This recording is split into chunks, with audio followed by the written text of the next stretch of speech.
I do this every week. Welcome to Touchdown Town on BetsTV. I'm Gilles Gallant with FTM Bets and BetsTV, and we're not muted today. It's week 3, and we're here every Sunday morning helping you make top quality decisions for your touchdown prop bets. Welcome back to my esteemed co-host, Brenden Deeg of National Football Post, living out a childhood dream, finally getting go to the link to watch the Eagles play, and proceeded to watch them get beat at home. It's a tough break. That happened to me too when I went to Dallas and watched them play. It was a tough go here. So through 2 weeks of Touchdown Town, if you've been following and watching along, I'm 6-4 for plus 7.1 units, and we're going to keep trying to keep building on that after a couple primetime games didn't go my way. And before we get into the touchdown picks, I want to remind everybody to watch my weekly show on BetsTV called Dog Day Afternoon. That's Tuesdays at 2 p.m. Eastern. This past week, we had my man, Old Man Who Bets, on, and he helped endear me with some of my apparent hot takes. And, we looked through some futures as well for the Panthers. And, it was a lot of fun. So make sure to check that out on Tuesdays at 2 p.m. Eastern, Dog Day Afternoon. Brenden, I don't think anybody wants to hear about Dog Day Afternoon or about this. They want to know the touchdown score picks we've got this week. I'm going to get us started, and it's a familiar pick. We had him last week. We are going with James White, anytime touchdown at plus 290. Brenden, James White led the team in red zone targets last season, and he led the team in snaps at running back last week. He scored last week at plus 260. I think he's going to be heavily utilized again in this matchup against the Saints. 12 catches on 13 targets in 2 games. And from what I've been reading, I know Damian Harris is going to play, but I think he's been dealing with a bit of a hand injury as well. He may not get all of the red zone action. I know that Bill Belichick, he likes to trust his players, and I think we saw that in week 2 with the way that he's been using James White. So that is my first pick for week 3. James White, anytime touchdown at plus 290. Those odds are available at BetMGM.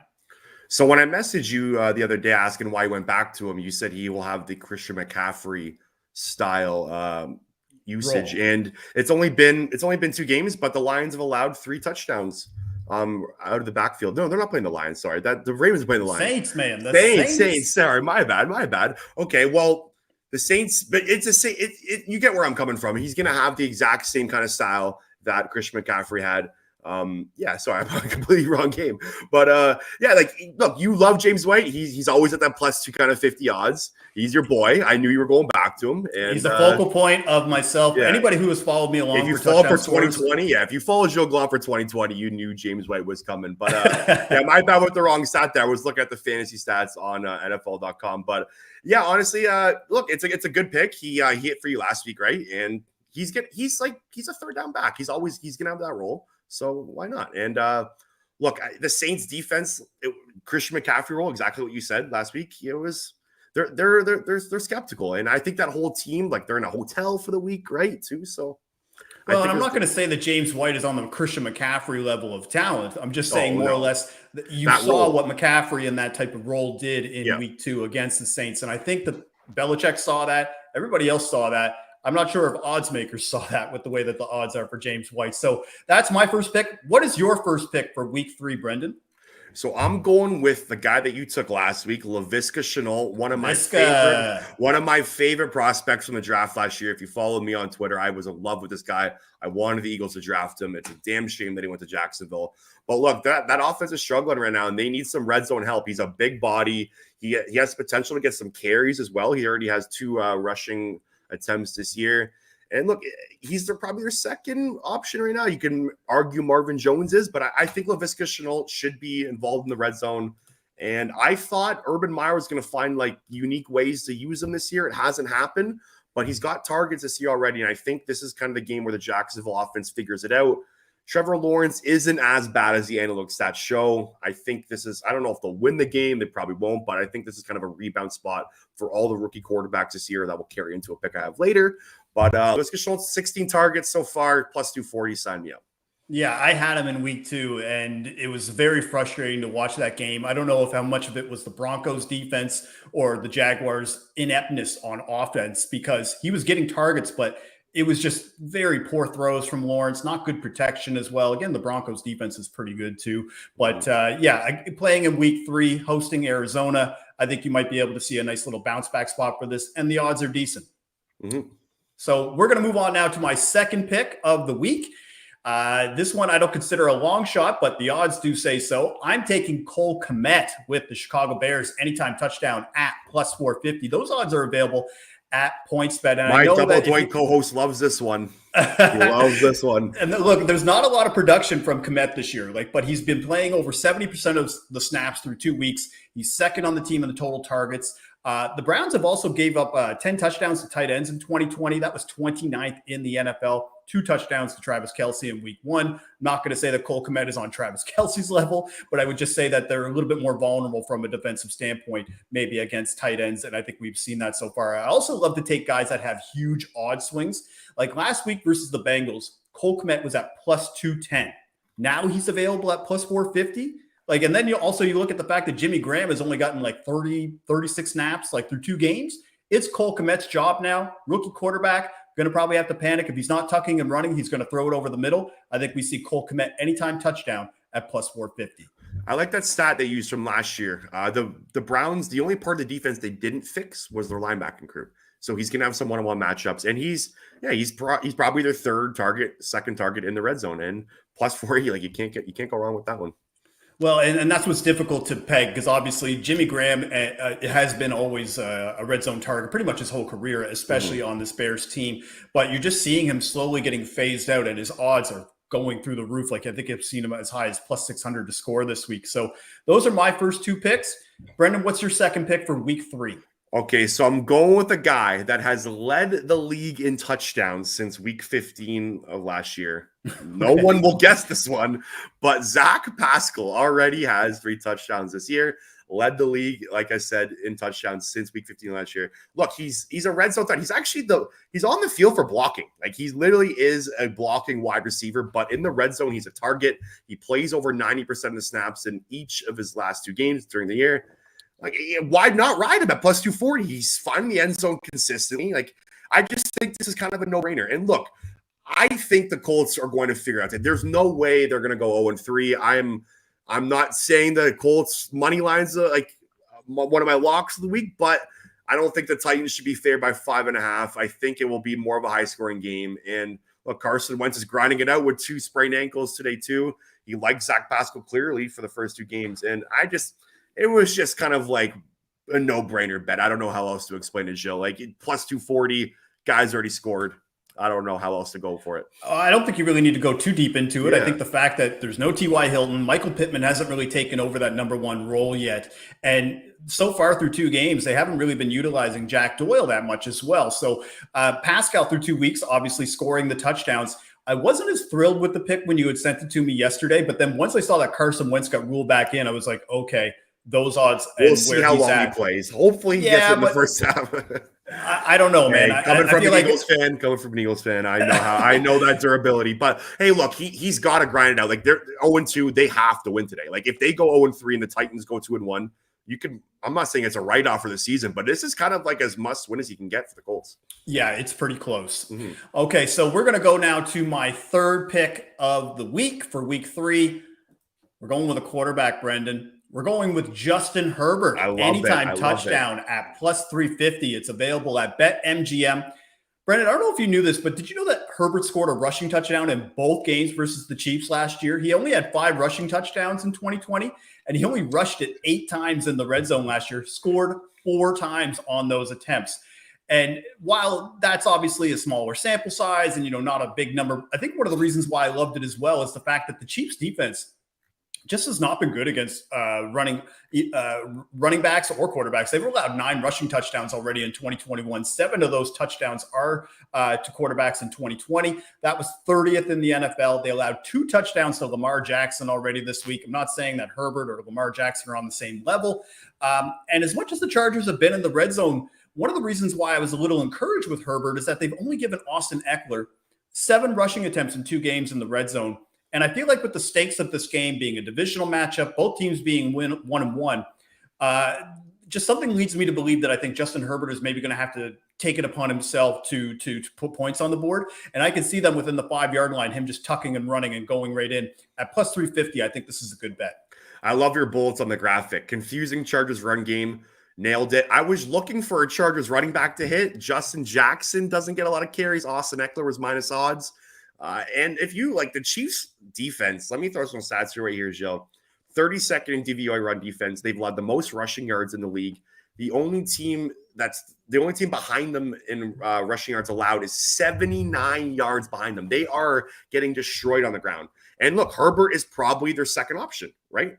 As a running back, Austin Eckler, and then I'm counting on it. Yeah, exactly. Bet, but at the same time, I wanted that one. I was upset when you said that to me. I wanted to snag it, but you got it. I'm on. Look, I put National Football Post. I put Chargers money line. Don't bet your savings on it, but I think this is a sneaky loss to the Chiefs. Look, this defense that Brandon Staley is going to run against the Chiefs, and 7.5 points is a lot. I don't know. I'm not as big on the Chiefs this year. And my favorite player to score a touchdown in the game is Mike Williams, but I think you can't really get him at maybe plus 135, plus 140. That's just not my style. So we can't convince these guys to bet that. He's awesome, right? You told me that. The thing is, you don't really need an expert to tell you that Mike Williams is a good football player. If you want to bet him to score a touchdown this week, and you don't really dabble in this market that often, Mike Williams is a solid pick. Brenden, let's hear your third pick for week 3. Okay, so I'm going with the fantasy favorite on the waiver wire as a wide receiver this week, KJ Osborne at plus 225. The Vikings have finally found a third wide receiver. Their offense was straight up Justin Jefferson, Adam Thielen last year on the outside. KJ Osborne has quietly had a great start to the season, 12 receptions, 167 yards, and a touchdown. Last week, he had 91 yards and a touchdown. The Seahawks defense so far is off to a rough start. They've allowed the third most passing yards in the NFL.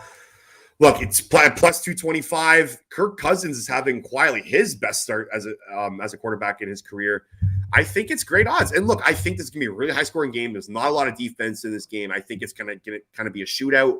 I also like the Vikings money line if you're looking at some spread. I'm on 4 money lines this week, 4 underdogs, and my anytime touchdowns. Vikings is one of them. Chargers are one of them. But yeah, look, the Vikings have finally found a third wide receiver. It's always been Justin Jefferson and Adam Thielen. Even the year before that, it was Stephon Diggs and Adam Thielen. Finally found another guy.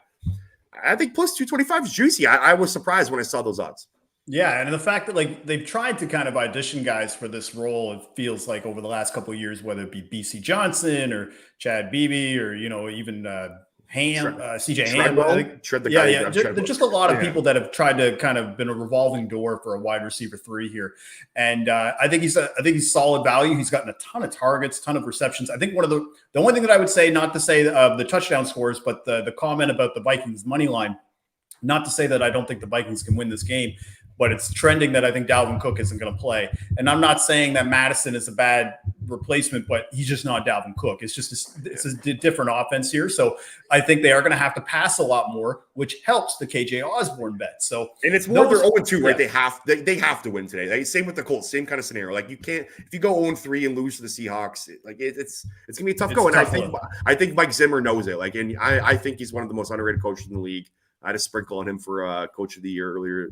Before he's just severely hindered with a lot of injuries right now. Like Anthony Barr has yet to play. Yeah.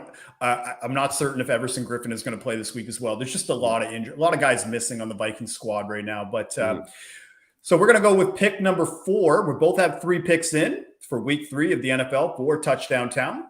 4th pick for myself, going with a guy who's making his NFL debut this season. We're going with Will Fuller, anytime touchdown at plus 275 with the Dolphins at FanDuel. Those odds are available. Look, he scored touchdowns in 6 straight games last year, finished with 8 before the suspension.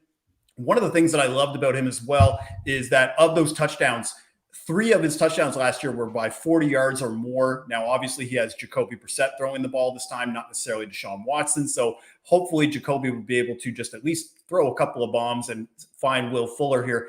And one of the reasons why I like this bet too is just with everything that has gone on this past week, just reading reports of whether or not he was in love with football and just signing a 1-year deal fully guaranteed. Like I think he's really in a prove it year, maybe even a prove it week. And I hate to use motivation as a factor, but this really kind of does play into that. And, one of the things too, if you look at the start of his seasons, about 2018, 2019, he came out hot. Like he would get touchdowns in 3 straight games to start a season.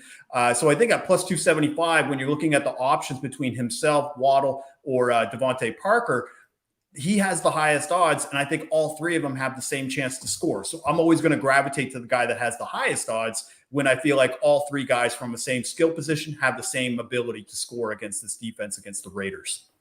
Will Fuller was quietly one of like the analytic darling wide receivers last year. I think he was 11th in yards per route run. I'm trying to find the stat right now, but I know he was in the top 15. Look, he was efficient last year. I know he's kind of a deep threat, and you were talking to me before about Jacoby Brissett not throwing deep, but I think, look, Brissett is not that. I don't think it's a downgrade from Tua right now. Like Tua hasn't shown anything that. Yeah, I suppose. Yeah.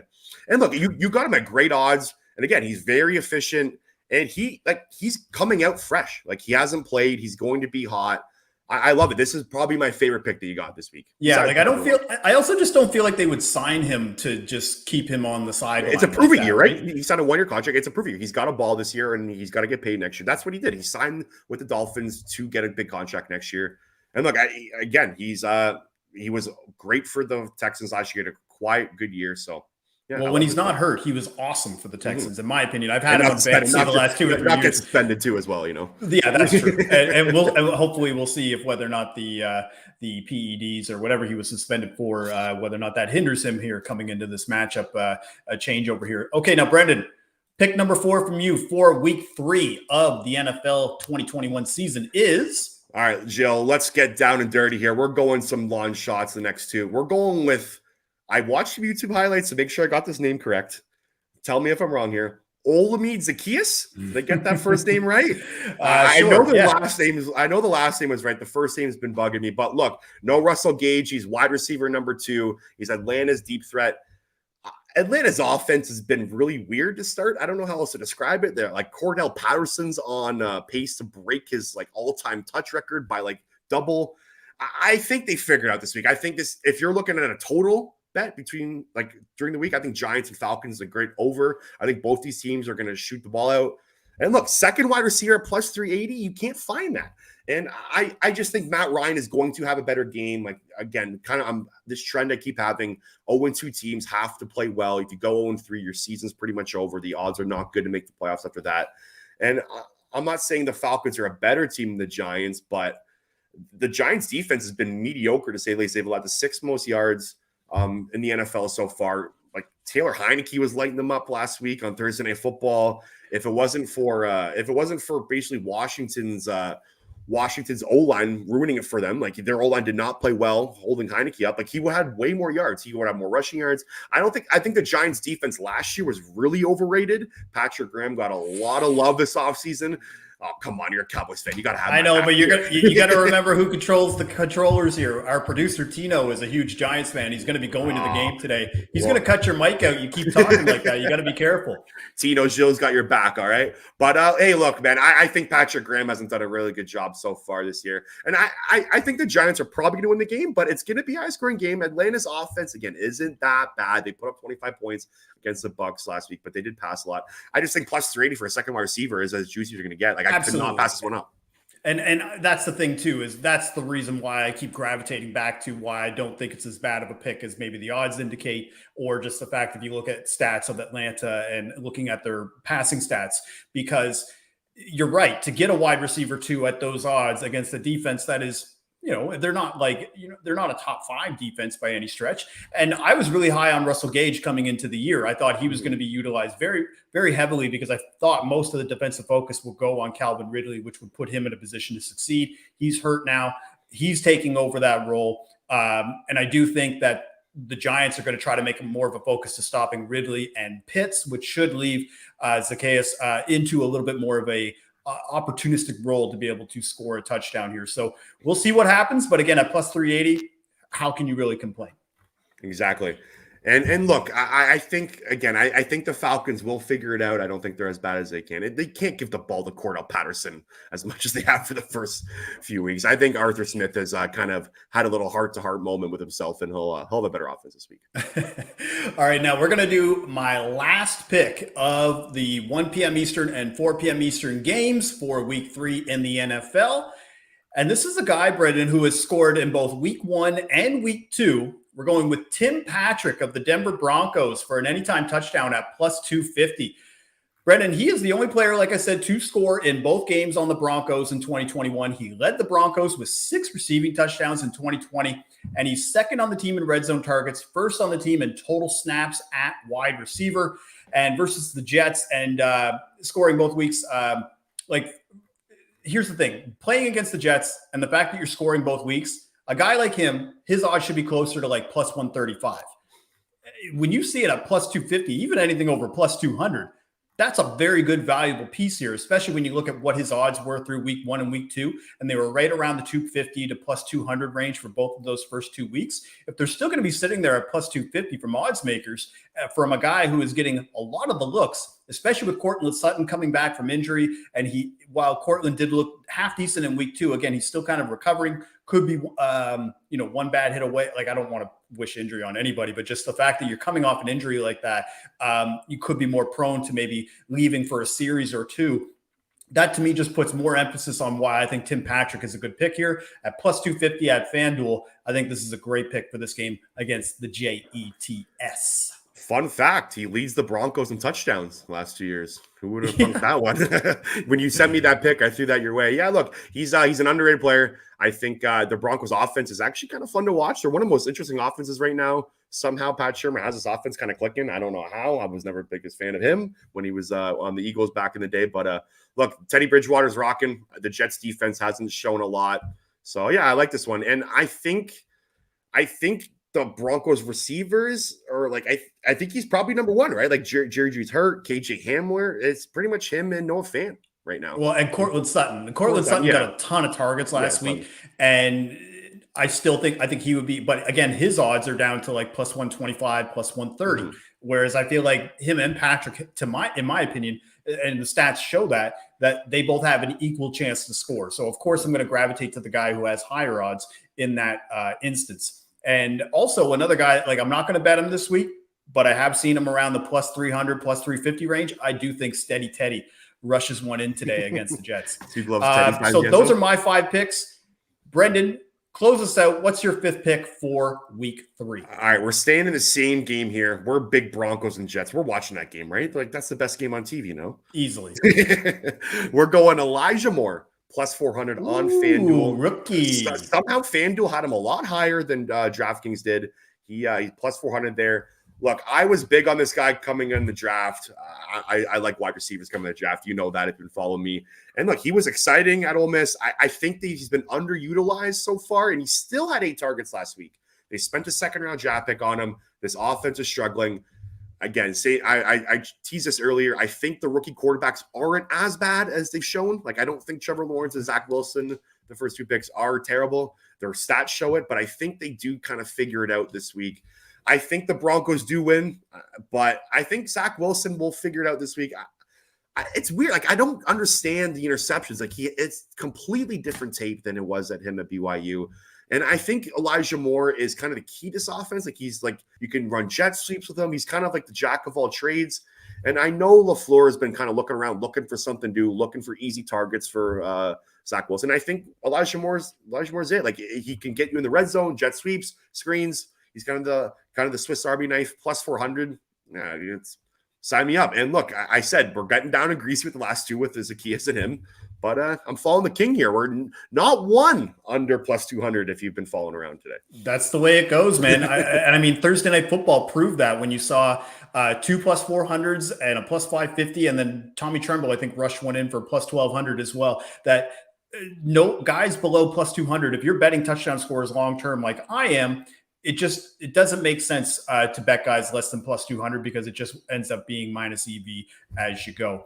Mm-hmm. Well, that is all for today. Those are 5 picks from me for touchdown scores, 5 picks from Brenden. We'll be doing this every Sunday at 11 Eastern on BetsTV. This is Touchdown Town. Make sure to follow my touchdown score picks for Sunday Night Football. A video is coming out later for that as well. Check out my Twitter feed or check out FTN Bets. Make sure to follow, like, and subscribe BetsTV and FTN Bets. Follow me on Twitter at GDog5000. Follow him on Twitter at Brenden Deeg at NFP. And thank you for watching Touchdown Town. I'm Gilles Gallant with BetsTV. Bon chance.